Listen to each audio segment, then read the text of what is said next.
listening to your brain on air. The program will begin shortly. Enjoy. Вы слушаете свой мозг в прямом эфире. Программа скоро начнется. Приятного прослушивания.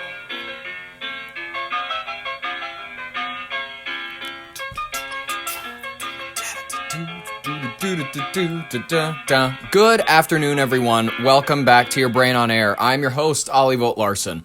And if you're a bit younger, you know what I mean? Maybe you haven't heard this term in a minute. Or actually, maybe you're in school, so maybe you have. The axis of evil. It's a term, actually, maybe if you're out of school, you haven't heard in a while. But it's beginning to make headway in people's minds as of late. People are starting to think to themselves, man, Iran, Russia, China. I know that they don't seem to be in some sort of organized union, but it's starting to feel as though that the world is kind of sectioning itself off into like the evil half and the good half a little bit. In people's minds, at least. You know what I mean? There's countries that are going out and they're just conquering shit, they're having fun, they're playing with missiles, and I'm just saying it's a little bit of a stressful time to be alive. Now, if you're a little bit older than me, you probably remember hiding under your desk because the bombs were coming. If you were born, circa maybe 50s, 60s, 70s, 80s, 90s even. If you were born in that era, I'm going to say maybe not 90s, but if you were born pre, let's call it 1989, you probably remember the drills. You probably remember like, hey, duck and cover. You probably remember all those sorts of things. You probably remember that era of America where things felt a little tense. And I would say that nowadays, I would say that the level of risk is increased a teensy bit. I would say that back then, China didn't have a real intent on taking Taiwan anytime soon, but as of late, if you want my honest call on when they're going to take it back, possibly this year. I'm guessing that it's going to be as some like, and this is just me playing assumptions, they're going to do it as some historic blow, like a symbolic one on America's birthday. If our response is limited, and I guarantee you it will be, we are not willing to go to war over Taiwan, and we refuse to send soldiers to defend Taiwan, it would be a huge blow right in the middle of our world trust in America as an ally, ready to defend their allies' sovereignty. We're going to lose the dollar over this thing when it finally does go haywire, and my assumption is it's coming sooner rather than later. Chinese leaders have been saying for years that it's only a matter of time about whether or not they're going to take Taiwan back. They want to snuff out what remains of the nationalist resistance. If you don't know very much about the era where there was a lot of national, wars and whatnot, civil wars, actually. This is literally last century that these were happening. America had the Civil War 200 or so years ago. These people just had a civil war about 100 years ago. So, if you want my, actually, our Civil War was more like 150, 170 something years ago. I'm not particular, but anyway, these people, I'm just saying they had a Civil War more recently than we did. My point is, I think that these other countries are sort of distractions from China. I think China is setting up to be the key opponent in the new Cold War. That's my assumption. They want control over the South China Sea. They want to snuff out the remains of the nationalist resistance that fled to Taiwan after the Civil Wars. It's a disaster that's just waiting to happen, and I have a lot of concerns about it. And one of their neighbors to the east, if you're not aware very much, of North Korea, Korea, fascinating image, you know what I mean? If you fought there, I'm sure, I'm sure your image of it is different from a lot of the kids who their image of it is K-pop. Their image of it is concert halls. You talk to a certain generation and their image of it is a jungle and a little Chinaman, they would call them, hiding in the bushes. That's people have very different images of what Korea is. But that's not the point. The point is, ladies and gentlemen, there are many rumors swirling about whether or not we've got a preview of our next leader over there. Ladies and gentlemen, when did Kim Jong Un, when was his first public appearance? Maybe if you're a little older, you remember when Kim Jong Il was in control. And if you're even older than that, you remember Kim Il-sung, which is, he was their first holy leader. When was Kim Jong Un confirmed to exist? I need to Google this real quick. Kim Jong Un was introduced to the public in September 2010. Before then, he was almost entirely unknown to the public. With only one confirmed photograph from his childhood in the mid-90s existing. He was officially unveiled to the Workers' Party of Korea conference on September 28, 2010, where he appeared in a group photograph with his father. Okay. What I'm assuming is going to happen here, what my assumption is that they do things pretty mysteriously. There are rumors that he has, I think 3 children in total. This is the only only child that we've ever seen in public. She is believed to be his middle child. He's believed to have a son from 2010 and a third child from 2017. I believe that the age is unknown.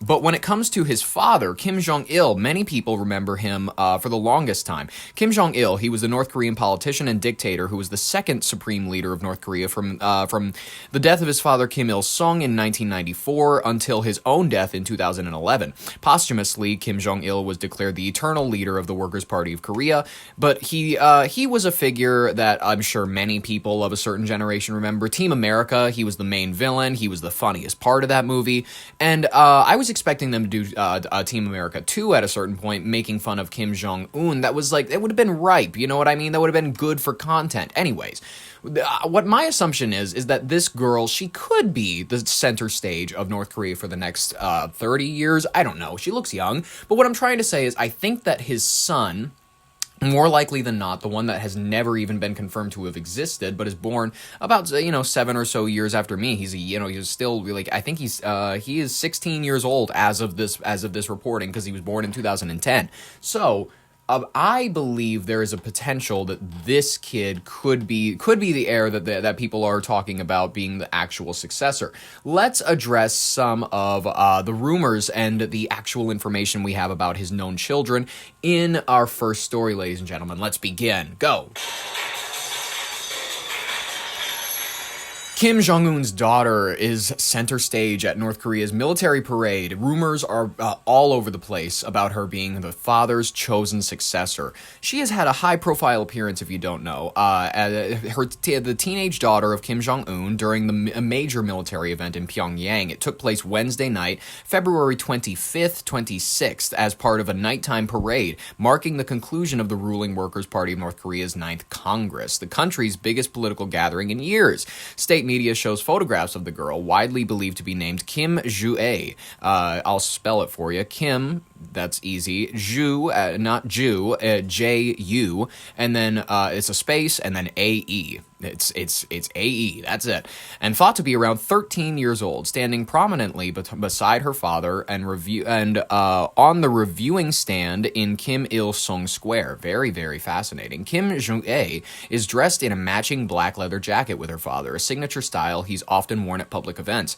She's positioned next to him as they watch columns of goose-stepping soldiers, tanks, cavalry, fighter jets overhead, and displays of military might. His wife, Ri Solju,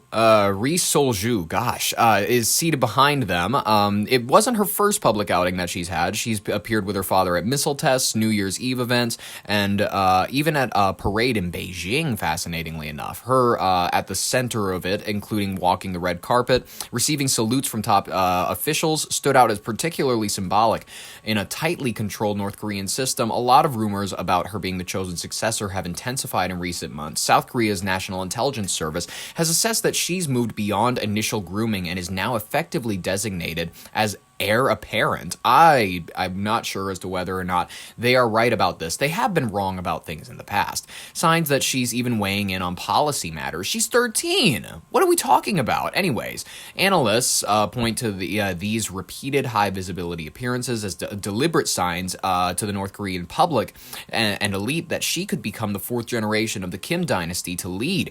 Though a female supreme leader would break the country's patriarchal traditions. Experts say the matching outfits and her placement at the heart of the parade are no coincidence, likely meant to project continuity in the regime's dynastic rule. Dynastic, as in dynasties. Anyways, let's review this clip from CBS News. If you want my honest opinion, I think he's just playing good dad. I think he's out in public going, look at my fat daughter. Like, you know what I mean? She eats well. You know what I mean? You know what I mean? That's evidence in Asian countries. If your children are fat, it's evidence that you are wealthy. It's like they're on the thing that the English people were on, like in the 18th century or whatever. Not the 18th. It was more like the 16th, 15th century. It was olden days is what I'm saying. I think that he's going like, look, my daughter is healthy. She is here. She is with me. She she is, I'm a good father, and this is an evidence that North Korean people should try to have more children or something like that. I doubt that this is him going, look at how progressive the North Korean people. I don't think that is even in the back of his mind. Meanwhile, as President Trump insists Iran can never have a nuclear weapon, North Korea's leader, Kim Jong Un, vows his nation will expand its nuclear arsenal. Damn. CBS News forum correspondent Anna Corin reports the North Korean dictator floated that while also saying he'll stay open with dialogue with the United States. Well, North Korean leader Kim Jong Un struck a defiant tone, announcing his country has achieved permanent and irreversible status as a nuclear power. He made those remarks at the conclusion of the party congress that happens every 5 years, pledging to continue upgrading his nuclear force, believed to be around 50 warheads. Wow. His daughter, Kim Jong-un, appeared by her father's side at the military parade that followed.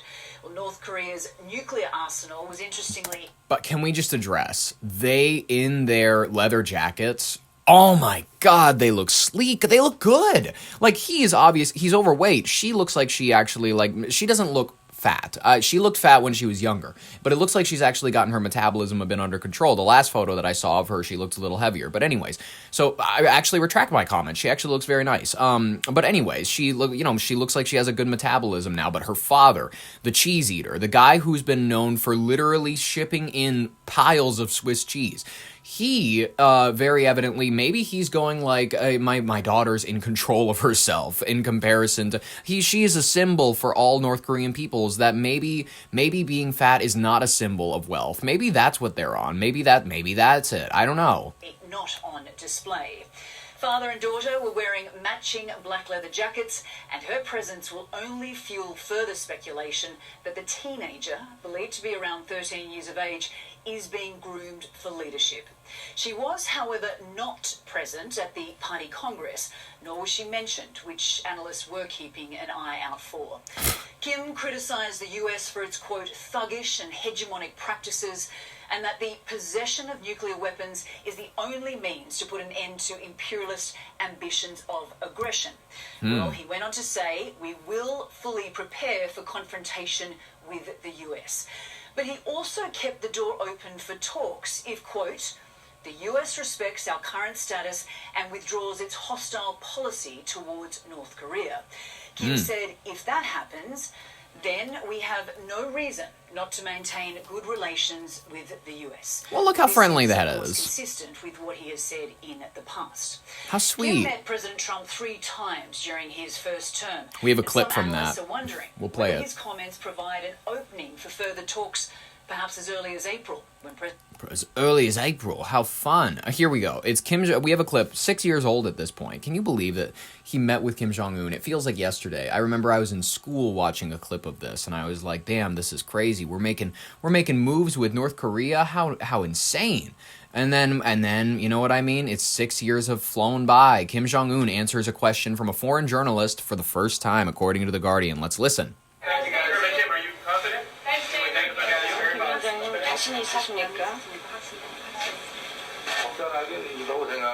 Well, it's too early to tell.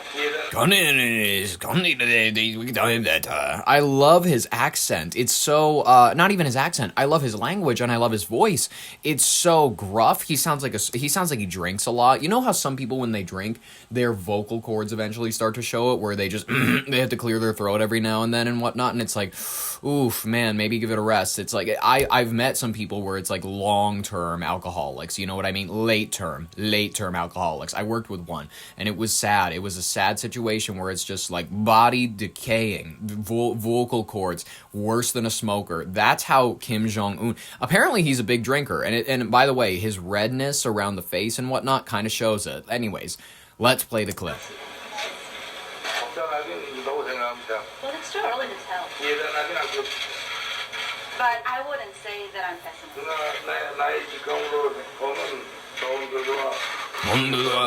But from what I feel right now, I do have a feeling that good results would come out.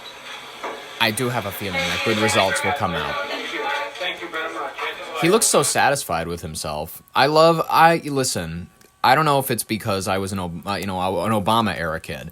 I grew up and North Korea was just always peddled to me by my teachers and whatnot as like the second Satan. You know what I mean? Like it is out there. It is ready to kill you and your family. It's going to drop a nuke on all of us actually pretty soon. So like be worried about it. You know how everybody back in the day was sold the what's it called? And you should be afraid of communists. I'm not saying you shouldn't be afraid of communists, but everybody was sold the lie about like all Russians are out to kill us all. They're ready to kill us all. They're ready to. It's over. Admittedly, some Russians were ready to kill us. You know what I mean? And some North Koreans are ready to kill us. Some of them, admittedly, want to kill us. I'm not saying that that's not a threat, but what I'm trying to say is that I think the threat is maybe a little bit overblown. The threat is overblown because they can only make it to Seattle at this point, and I do not live there, so that's not of any of my concern. I will say this parade looks pretty baller. It's quite the look. Daddy and daughter in matching black leather coats. Daddy and daughter. North Korea is its own dystopia. And Jew A, believed to be about 13, is now tipped by South Korean intelligence as her father's chosen successor. Despite the fact that a woman has never led North Korea. That's what makes me doubt it. We have certainly seen an evolution in the way state media portray the daughter. When she first appeared in November 2022, she was a little girl in a padded jacket. And pigtails, basically. Yeah, she looks like, who's the one girl? The girl who's always walking in Elston and Alley and goes like, guess who got a job at this thing? She looks like the one girl from Quinceañera. Standing next to an intercontinental ballistic missile. What a cute photo to have. I hope they have that framed. That photo of him and her holding hands and walking away from the intercontinental ballistic missile. I love that for them, and quite frankly, I wish that I think that me and my family, we should aim for this sort of framing. We should go to where they store the nuclear missiles in Colorado, like maybe the Cheyenne Mountain Base, and that's a good area for a family photo. And now, when you see her, she's basically a young woman. She dresses like one. She carries herself more professionally, and it is clear to me that she has undergone some kind of training in terms of how she should carry herself in public. Looks the same height as her dad. Kim Jong Un sees leadership traits in her, and that he wants her to be the next leader of North Korea. By the way, can we just mention, she knows how to dress. She really, when she throws on the jacket, she's like, okay, Dad's gonna make me wear the fucking stupid leather jacket or whatever, but I have to find a way to personalize this. She does a nice little thing where she pins her hair back, and then she does, I think it's like is it a brooch? What is the thing where it's like a pin, and then you have to tuck it in your hair, and then it like has a design on it. It's like a black, it just looks nice and whatever. It holds the hair back, and then she goes, I'm gonna bitch this up with some Chanel big Beverly Hills cunty big square glasses, and she looks like stunna, man. She looks like she's driving a Porsche down the PCH. She looks like she is partying at the OC. She looks like she's having a good time. You know what I mean? This is like, she knows how to dress. And when it comes to her father with his Chinese smuggler haircut, she's mogging, is what I'm trying to say. She's mogging. She knows, she's studied Clavicular's handbook. She understands. Korea, that there are ways in which they can craft propaganda in a way. She's like, compared to her father slouches in every chair that he sits in. She sits upright. You know what I mean? She sits upright and she looks very proper at every event. She is status maxing. She's like, I am a Kim. That would prime the public for a female leader. Bayonets to the ready.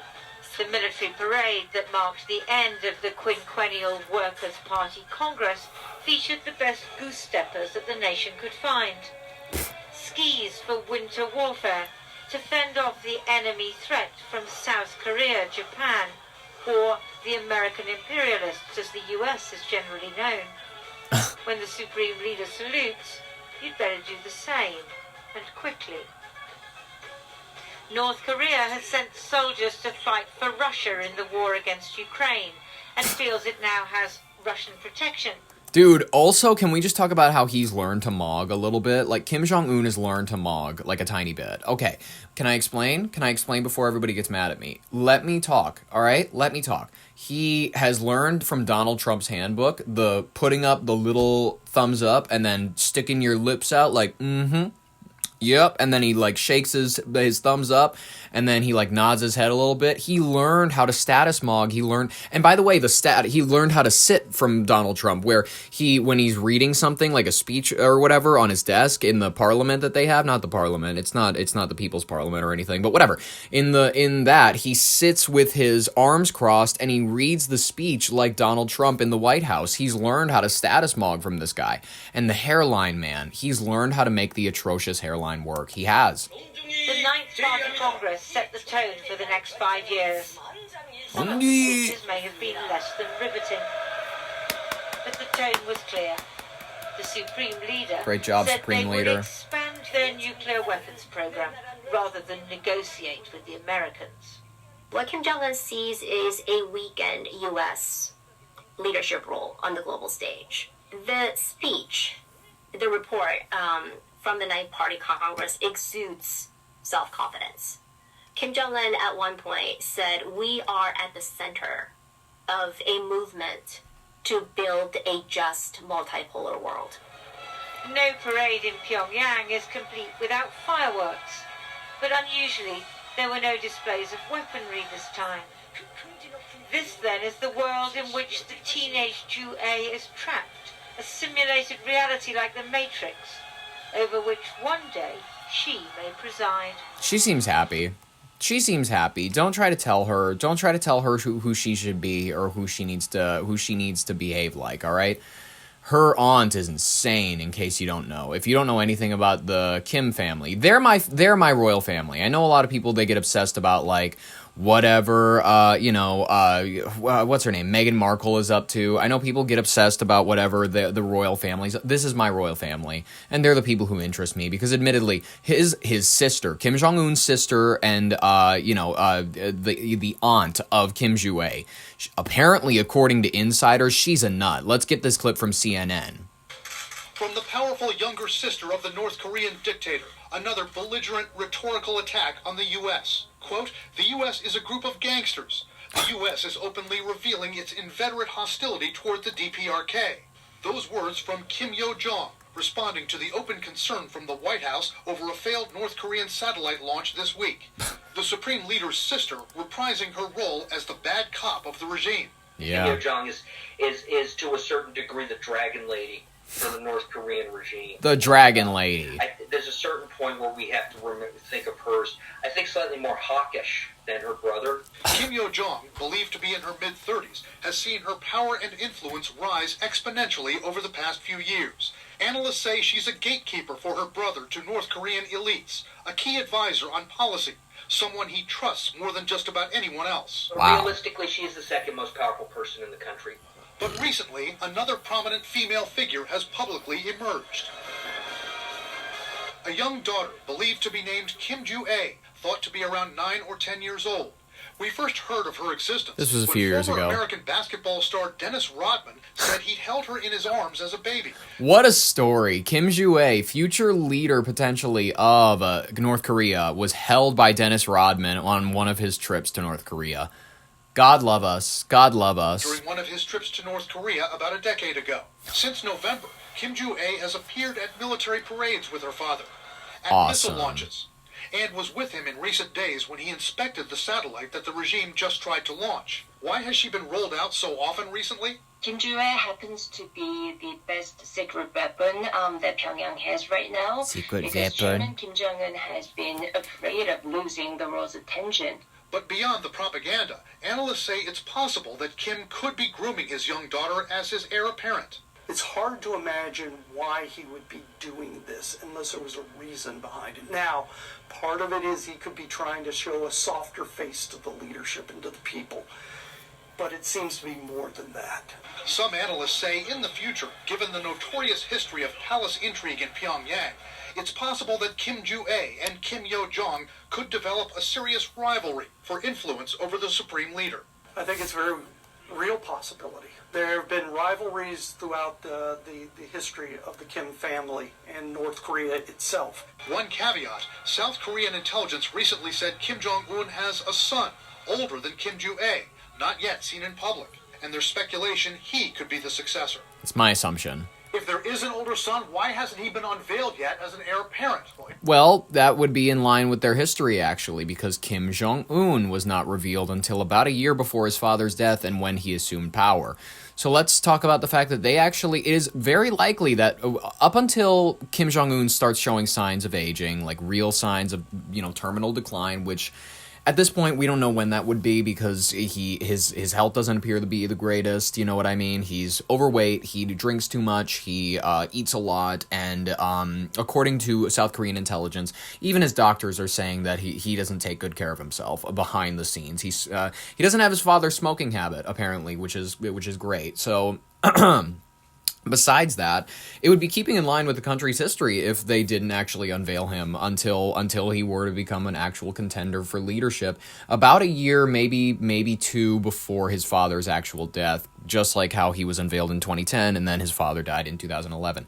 That's my assumption, ladies and gentlemen. You can take whatever take you want from this. It could be a feminine phenomenon on her way to leadership in North Korea. And at that point, guys, that's going to leave us in a weird case because I believe all women. And if she tells me that the imperialist Americans are out to slaughter her regime, we're going to have to put on the red hat, guys. It's unfortunate, but also free Ghislaine. That's just what I'm going to say.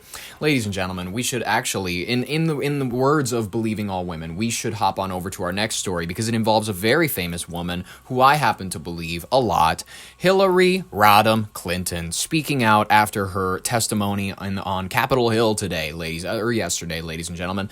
And then her husband Bill is set to testify today. Let's cover our next story. Begin. Go. Hillary Clinton, oh my goodness, she spoke out after the Epstein testimony. Secretary of State Hillary Clinton addressed reporters following her closed-door deposition. She repeatedly, I will give her credit, repeatedly asked for this to be a closed-door session, not closed doors, open, public. She wanted this to be broadcasted, which, if it was broadcasted, I think she would have said a lot more, quite frankly. I think if it was live, I think she would have gone off and said, yep, Pizzagate is real, but here's the catch. Trump filmed it, and he knew about it the entire time. And actually, we have something it's not called frazzle drip. It's called brizzle dip. And he in this video, Donald Trump is actually he's doing things that you wouldn't even want to tell your worst enemy about. It is horrific shit. And if this testimony was live, that's why they made it closed door, because they knew that if it was live, she would have actually just gone haywire and she would have taken down the government. She would have been like, I saw you at the party too, and I saw you at the party, and you were there, and she would have started pointing bitches out. It would have been a disaster if they made it live. So she said there was an interruption early on. I'm starting to think maybe it was her. Maybe she broke the coding. Maybe she was like, fuck this. You guys made it closed door. I'm going to put out the transcript and it's going to say that I said all this crazy shit. That's why she's so excited for the transcript to come out. Actually, okay. This took place Thursday as a part of a Republican-led congressional investigation into the late convicted sex offender Jeffrey Epstein. Who? Clinton testified more than 6 hours behind closed doors in Chappaqua in New York. In her opening statement, she remarks that to the press afterwards, she firmly denied any personal connection to Epstein. She stated she never ever met him, never communicated with him, and never flew on his plane, never visited his island, homes, or offices. She also said that she has no knowledge of his criminal activities or those of the associate Ghislaine Maxwell, whom she described knowing only casually as an acquaintance. Blah, blah, blah. Clinton described her questioning as repetitive and suggested the deposition was more about political theater than productive investigations. She expressed frustration that it was held in a private session rather than publicly, and criticized it as an attempt to distract from other figures associated with Epstein, including calling for President Donald Trump to testify under oath, which she's right about. She's right that he should be called to testify because he clearly knows a lot. About his past ties with Epstein, she emphasized her sympathy to Epstein's victims and desire for the full truth to emerge. Her husband, former President Bill Clinton, is scheduled to give a similar deposition today. This comes amid the ongoing scrutiny of many people's high-profile connections to Epstein, though Hillary Clinton maintained that she had no relevant information to add to the probe. Let's go ahead and play this clip.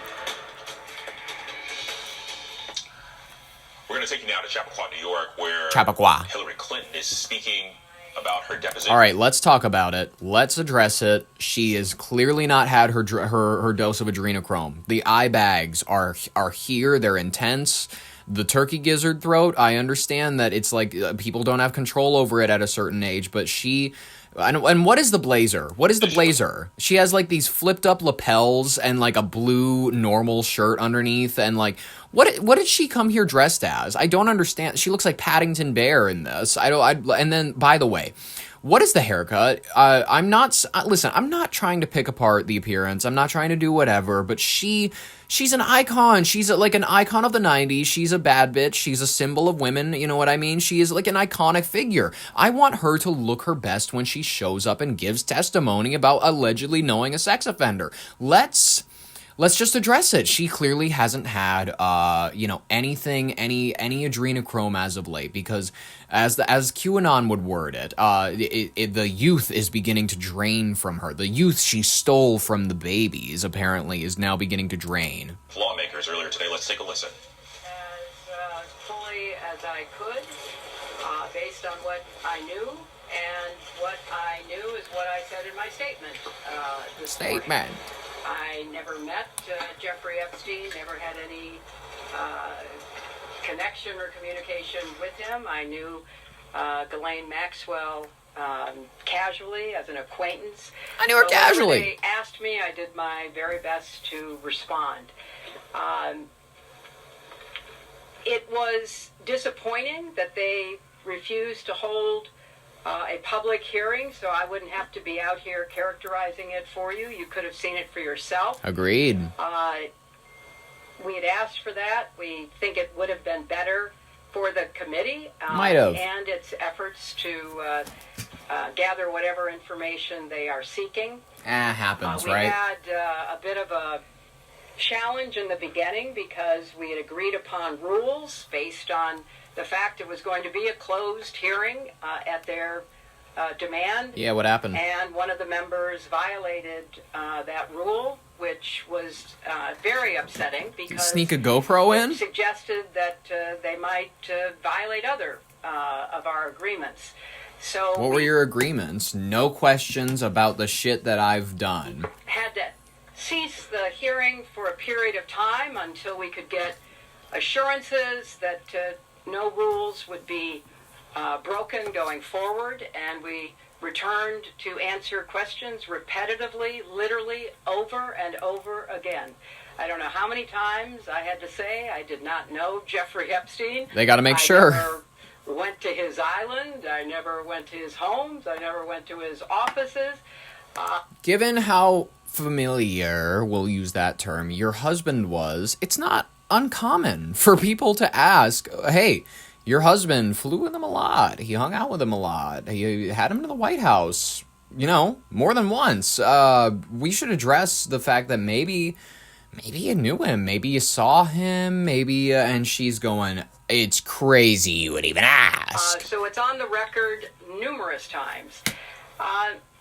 It then got, at the end, quite unusual because I started being asked about UFOs.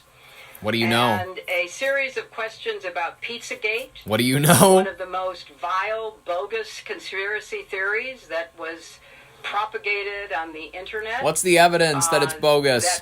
What's on Anthony Weiner's laptop, and why have 9 out of the 12 investigators on that case committed suicide? Why did the NYPD just say that they had a sudden string of unfortunate mental health crises? This is why we need to address this, Hillary, please. Tell me about Anthony Weiner. It was serving as the basis of a member's questions to me. So I can only say that the best exchange that I had came at the... That was actually me. I was like disguised as Ilhan Omar. I had the rap and stuff, and I was asking her questions. I was like, "How much did you know? How much did you know about the children's faces being cut off?" And they were like, "Is that Ilhan Omar? That appears to be like some light skinned male." And then I go, no, it's not me. The very end, when contrary to every other deposition they have taken, no Republican member asked any questions about Jeffrey Epstein or Ghislaine Maxwell to anyone else they have deposed. Why? And in fact, the Republican members didn't even show up for the deposition of Les Wexner. And when I said that, I had to point out that the only questions that any Republican member asked of any of the people they deposed was of former Attorney General Bill Barr, when Chairman Comer asked him about the allegations, in his view. Can we talk about how slow she is nowadays, guys? Like, can we just skip to this a little bit? Like, get to the point. I responded to about the nature of the investigation and the areas that I thought should be explored. So I appreciated that. I want to see the truth come out. So that was a reassuring way to end a very long, repetitive deposition. Madam Secretary, you spoke in your opening remarks about how heartbroken you have been for the Epstein survivors as these files have come out. Can you talk to us I love when she nods at a question that she likes. She's like, I've been so heartbroken. Thank you for reminding everybody that I'm so heartbroken for the Epstein survivors. About how you have processed and reacted to the fact that the former president, your husband, Bill Clinton, is referenced in the Epstein files numerous times, including in some photos featuring women. And how have you been personally preparing for the deposition that is coming tomorrow? Are you 100% confident that there isn't anything that the former president knows about Epstein's crimes? That question took a turn, and she just had to keep nodding. She was like, "Oh, yep, I'm nodding at the fact that he was pictured with a lot of women in hot tubs, and oh, fuck, I shouldn't have started nodding." I am, and I think the chronology of the connection that he had with Epstein.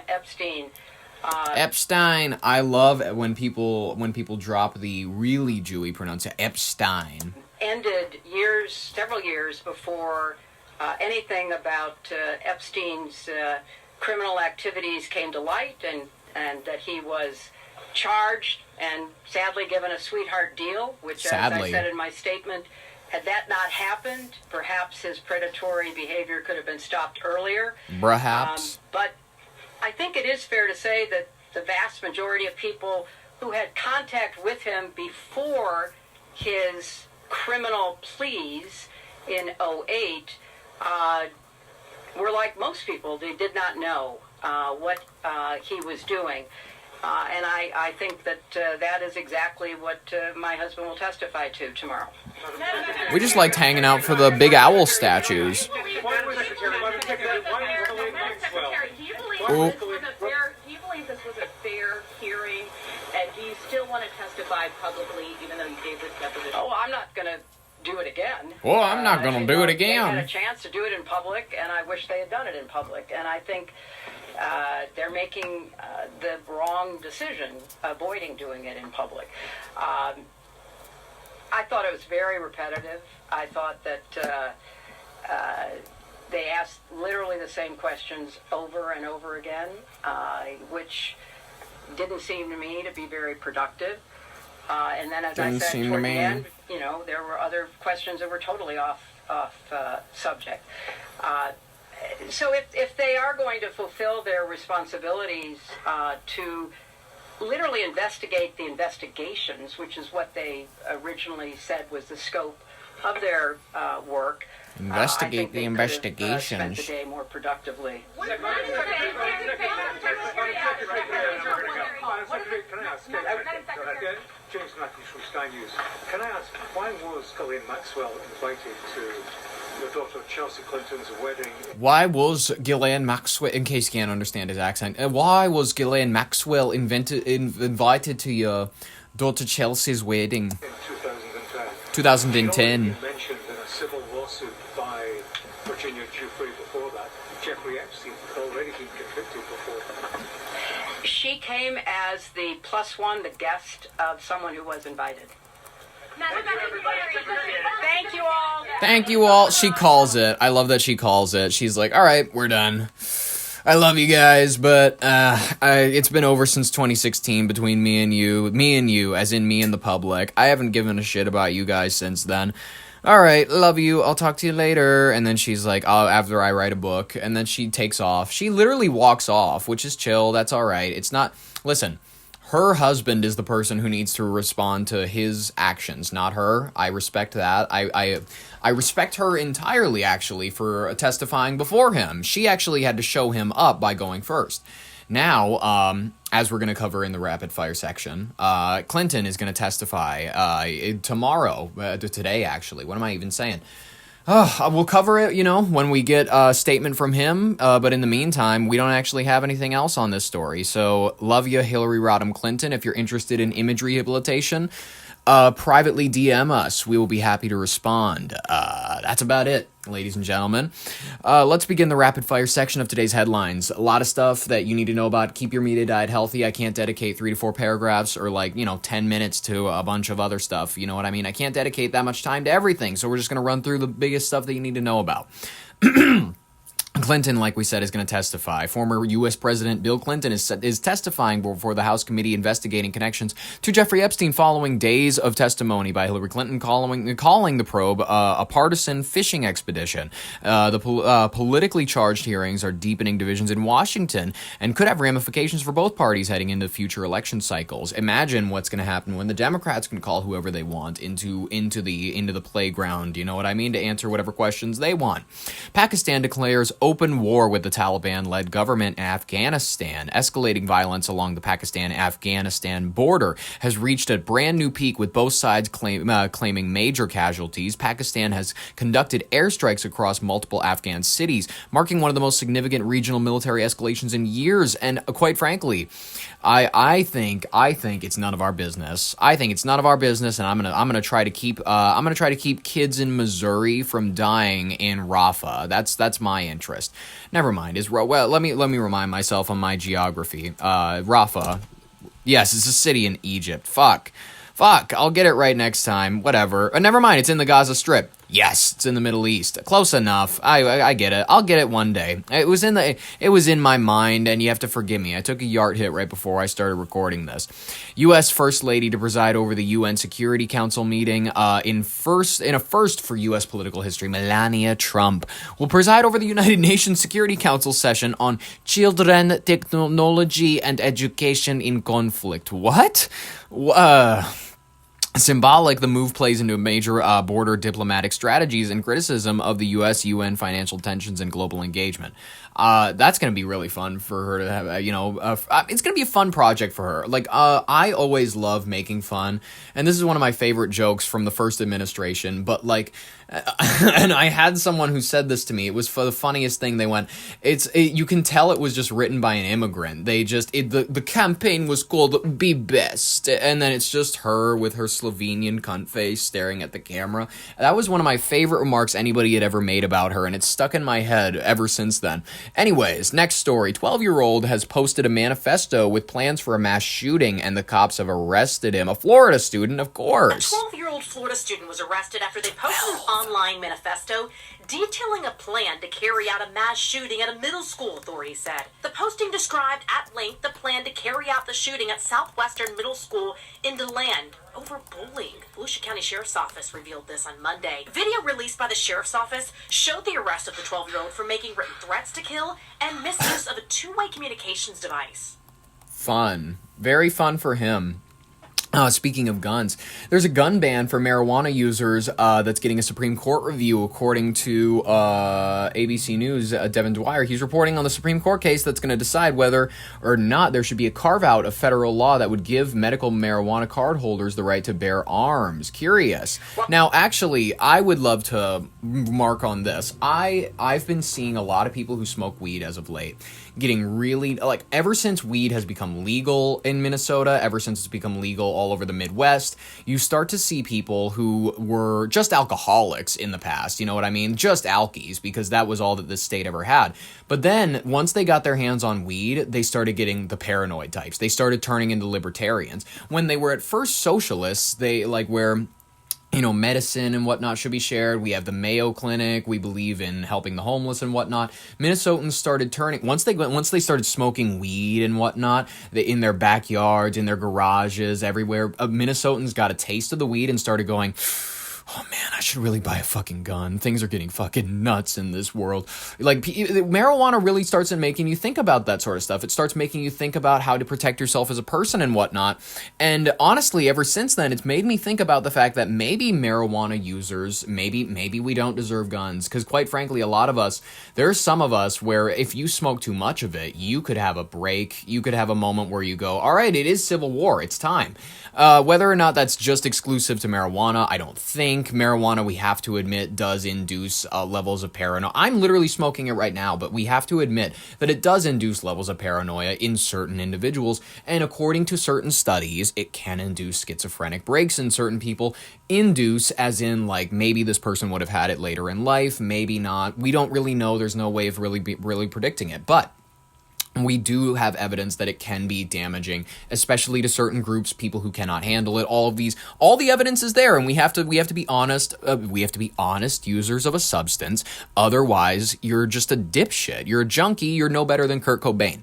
Welcome back. For nearly 60 years, the possession of guns by users of illegal drugs have been banned by federal law. The Trump administration says it's essential for public safety. Next week, the Supreme Court is considering whether that ban is unconstitutionally broad. It's a high-stakes case involving marijuana and the states that have legalized it in some form.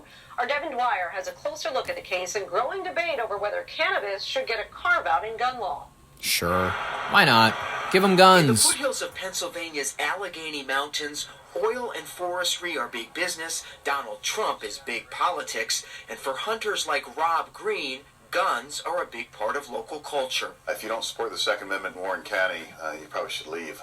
Green is an Army veteran and father of 3, and until earlier this year was the top law enforcement official in the county for more than a decade. Most crimes that we prosecuted involved drugs or alcohol. I mean, that's... It sounds like you have a real healthy community up there. Americans on high alert after a violence outbreak in Minnesota. Not Minnesota, fuck. I mean, obviously, yes, some in Minnesota, but Mexico. God, an M word with an I in it. That really fucked my brain up for a second. Violence in Mexico ahead of spring break. Very fun. Break starting in just a few weeks, safety concerns are top of mind for American travelers. After the killing of a cartel leader sparked mass unrest across Mexico, security officials now ramping up their efforts to keep tourists safe. As we saw firsthand, joining Mexican Marines on patrol in Cancun. This so is the government awesome. has stepped up heavily armed patrols just like this one as a show of force after what happened earlier this week. They say things are safe here, but they also know the threat from organized crime is real, hence the heavy weapons. From the streets to the beaches. Do you guys think we're going to have like a hostage crisis here in a couple months? That's what I'm starting to think. Mexico, we're going to have like a cartel kidnap a bunch of spring breakers, and then it's going to be like they're going to hold them, and President Trump or Marco Rubio is going to have to respond. It might be a whole situation, but that's just like the prediction that you can feel from this. As if spring break encourages great choices from people already.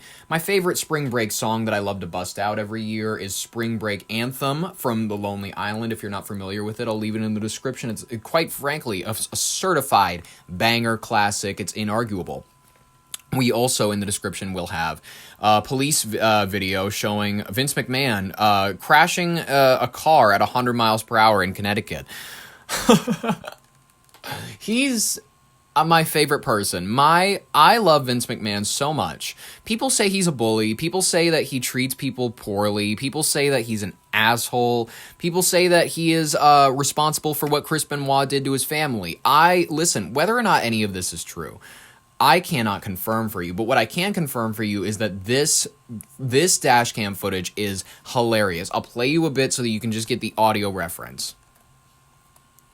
Oof. Okay, so there's a bit of that, and then skip to when you talk to him. Just stay in the car. Do you need an ambulance? No, I don't. All right. Why were you driving over 100 miles an hour? It's my granddaughter's birthday. I gotta get this the next day. Did you see me trying to catch up to you behind you? I didn't see that. I saw lights, but it didn't look normal. Yeah, I'm trying to catch up to you, and you keep taking off. No, I'm not trying to outrun you. I understand that, but that's why I was very confused. Right? Because it wasn't like you were running, it was just like you almost hit, I think, 115 miles an hour. Alright, and then you just hit someone because you weren't paying attention. That's hilarious. No, trying to drive. No. By the way, if Vince McMahon was black, I love so much. I love talking like this because it is true. If he was a brother of color, like if he was a CEO that could have done that, I guarantee you this cop would not be leaning into his crashed car door going, "Hey buddy, you really scared us back there. Are you all right? You like plowed somebody off the road. You were going 115. I was chasing you back there for a while." He'd be dragging this old bitch out the car and throwing him on the pavement like he should be doing. Someone's right in front of you. There's got to be a reason you hit him. No, I haven't been driving my car in God knows how long. I haven't driven a car in God knows how long. That is the most hilarious response that you can give, by the way. I haven't driven a car in just like a long ass time. You gotta forgive me. There's got to be a reason you hit him. No. I haven't been driving my car in God knows how long. It was right in front of you. You went straight at it at 100 miles an hour. Wow. He's he's shaken. Condition or anything. Do you need an ambulance? No, I'm fine. All right. Just your registration. Your license. I love how peaceful this interaction went. This is beautiful. This is beautiful, and a display of, I'm not going to call it white privilege, because I'm not one of those people, but it is white. It is white. It is white. It is white, and I love it. It's white shit. I love Vince McMahon. Wait, he's a little tan. Let's look up his, let's look up McMahon. Let's, ethnicity. Yeah, let's figure this out. I'm guessing that this is going to be a big old Irishman. He is of Irish descent, born in Pinehurst, Pinehurst, North Carolina. His father, Vincent McMahon, and paternal grandfather, Jess McMahon. He's an Irishman, of course. This is typical Irish shit, quite frankly, and everybody likes to go. The Irish were oppressed, too. If you don't like it, stay on your own island. That's my advice. Scream 7 debuts with an embarrassing franchise low. The Scream franchise hasn't been good since the first one. And the first one isn't even that good. I'm sorry, this is maybe one of my most controversial opinions. The Scream, the franchise, is one of the most overrated, overblown, not good franchises I've seen in my life. I understand people go Wes Craven. They go, I love the parody aspects. I love the it's not, people make fun of horror movies, and like, you gotta understand it was the first of its time, man, and what. Okay, millennial, I get it. I understand you watched it when you were in high school. You really loved, like, that Jamie Lloyd. He talks about Jamie Lee Curtis on the TV and his... Okay, settle down. Matthew Lillard is the best part of the movie, and it's too long. It's too long. It's boring. Every scene in this, I'm like, maybe you could have cut this part out, quite frankly. Anyways, Scream 7. Let's get a rundown. Scream 7 just set an embarrassing and unfortunate record for the franchise, but it's probably not going to matter in the slightest. The 7th Scream movie hits theaters today, so let's take a look at the reviews. Bloody Disgusting called it a corporate rush job, so hollow and devoid of identity. RogerEbert.com's critic also said it's rushed, shallow, and visually atrocious. The Tribune News Service accused it of being written by AI, saying it doesn't move right, sound right, or feel right. The AP says this is a franchise that doesn't know it's dead. The Film Maven called it sloppy, inconsistent, and tired. The Hollywood Reporter called it rote and a slog, and the Daily Beast echoed that, saying it's sloppy, sluggish, unscary, and plagiaristic, it's definitive proof that it's time to retire Ghostface and his gravelly, hackneyed games. Damn. So yeah, as of Friday morning, just 37% of the 83 reviews assessed by Rotten Tomatoes are positive. And that's the worst score in Scream franchise history. As for the positive reviews, The Guardian called it scrappy and passably entertaining, and Mashable said, the Scream franchise just got fun again thanks to Scream 7. But here's the thing, all of these negative reviews probably won't matter because Scream 7 is projected to gross $40 million opening weekend, which would be the biggest opening ever for a Scream movie. Oh, for Christ's sake, that's embarrassing. That is so embarrassing. All right, whatever. If you want to go watch it, you can. You know what I mean? You can have a good time with it. I'm not going to tell you that it's going to be the wrong thing to do. What is the wrong thing to do is to, if you have roommates, poison them with an unknown liquid. This is a story breaking out of Santa Clarita. If you haven't seen Santa Clarita Diet, it's one of the best original TV shows that Netflix has ever produced. I love Drew Barrymore. Timothy Olyphant is great on it. There's a lot of good actors in it, and whatever. Mary Elizabeth Winstead? What is Charlie Day's wife's name? I don't remember. But she plays waitress on whatever. She's great in that show. There's a lot of other good actors in it. Joel McHale shows up at one point. It's a great show. Santa Clarita. Man is accused of poisoning his roommate's food with an unknown substance. Let's review this clip, NBC LA. First of all, this is another reason that I'm against roommates as a concept. I think that you shouldn't live alone. You should only live alone, and you shouldn't live with people that you consider to be your friends. You should only live with people you plan to build a family with, quite frankly, because they're the only people that you're ever going to be able to stand long term. You know what I mean? The only people that you are interested in living with, the people that you choose to surround yourself with. Your kids probably won't end up being one of those, and they'll eventually move out, and they'll find their own situation, but like surround yourself with a partner, friends, family, all that sort of stuff. Don't live with your friends, but surround yourself with them. What I'm trying to say is the move is to live alone, because you can't even trust your friends at this point. This person slept under the same roof as these people. Shocking video shows a man spraying an unknown liquid on his roommate's food. LA County Sheriff's deputies in Santa Clarita are now investigating this as a possible poisoning case. The man's roommates say they've been sick for months, and they believe they were intentionally poisoned. The homeowner eventually set up cameras and captured the roommate, Timothy Bradbury, allegedly tampering with their food. On Tuesday, deputies showed up to their house on Cedar Ridge Court and say Bradbury barricaded himself inside. He finally surrendered after 2 hours. I just want to not be in fear anymore, not worry about being sick all the time. Right? And I want him not to be able to do this to anyone else. Bradbury's family says he suffers from a mental health disability. Oh, fuck off. Enough with the excuses. He was arrested on charges related to food poisoning with intent to cause harm. Shocking. He's wearing a gas mask, which to me suggests that he might possibly have ill intent. Whatever, ladies and gentlemen. Maybe he was just trying to give him a flavor trip. Let's cover our last story. Why did you play the music early? Anyways, I'm gonna release you to the rest of your Friday after we cover our last story. It's all about Columbia University because they're having a kerfuffle. Begin. Columbia University student has been detained by ICE. Oh, interesting. Protests as a result have broken out. A dramatic incident has unfolded early Thursday morning at Columbia University-owned residential building in New York City. Federal agents from Immigration and Customs Enforcement, or ICE, detained an international student named Elmina Eli Agayeva. I think it's Gayeva because it's Ghay. Yeah, why not?